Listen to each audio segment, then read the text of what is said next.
Bonjour à tous et bienvenue sur boursicoté.com pour cette nouvelle analyse technique du CAC 40 en clôture avec une séance qui n'a pas donné grand chose aujourd'hui puisqu'après une ouverture en légère baisse, le CAC 40 nous a donné une séance très semblable à celle que nous avions eue vendredi, donc un petit mouvement haussier, nouveau plus haut significatif avant de redescendre légèrement puisqu'au terme de cette séance, le CAC 40 clôture à 6237,55.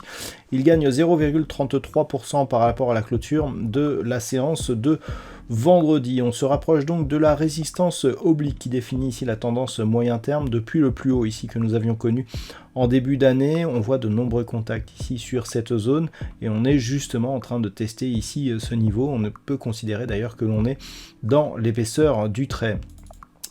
Du point de vue des indicateurs techniques, on est en train de marquer des signaux d'affaiblissement. On le voit notamment au niveau des histogrammes du MACD qui sont en train de passer ici en évolution baissière, ce qui nous indique que l'on pourrait ici se retourner. Et puis au niveau du RSI, on se rapproche ici de la zone 60, donc ça reste relativement neutre.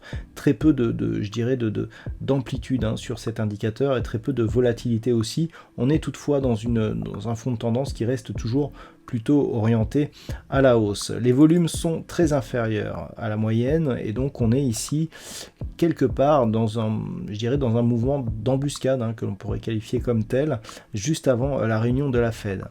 Au niveau du palmarès de cette séance, nous avons quelques valeurs qui gagnent pas mal, avec notamment le secteur bancaire qui est relativement bien placé, ainsi que le secteur automobile. Donc on trouve dans le palmarès BNP Paribas, Société Générale et Crédit Agricole.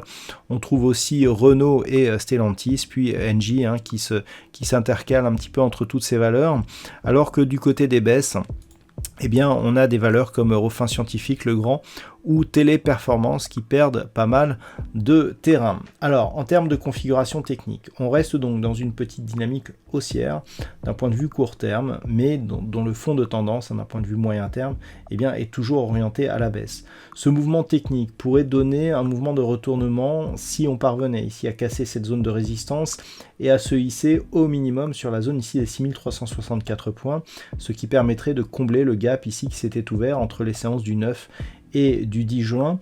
Ce signal serait assez intéressant s'il était suivi d'une poursuite du mouvement. On a ici un dernier point bas significatif sur un niveau proche des 6600 points. Tant que les cours restent ici sous 6295 et globalement sous cette résistance oblique, on peut repartir ici à la baisse.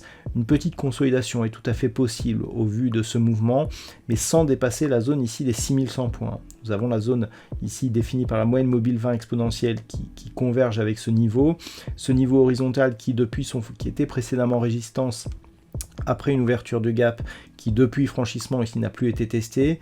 Tant que celui-ci résiste encore et reste support dans le cadre d'une consolidation, on resterait dans une dynamique globalement haussière. Par contre, en cas de cassure de cette zone, clairement, on repasserait dans un flux potentiellement baissier en direction des 5880 points.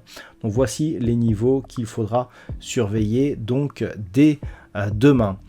D'un point de vue statistique, nous avons une configuration qui est en train de changer légèrement. Le fait d'avoir ici une poursuite d'un léger mouvement haussier était en train d'éloigner la perspective baissière qui pouvait revenir selon les statistiques. Et donc on est désormais sur une statistique d'évolution totalement neutre pour 2 semaines environ.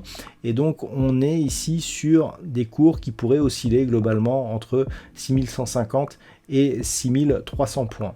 Voilà donc ce que nous disent les statistiques, sachant que la configuration nous donne une conviction relativement bonne pour ces prochains jours.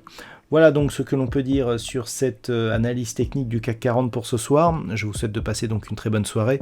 On se retrouve dès demain pour d'autres analyses techniques, toujours sur le site boursicoté.com.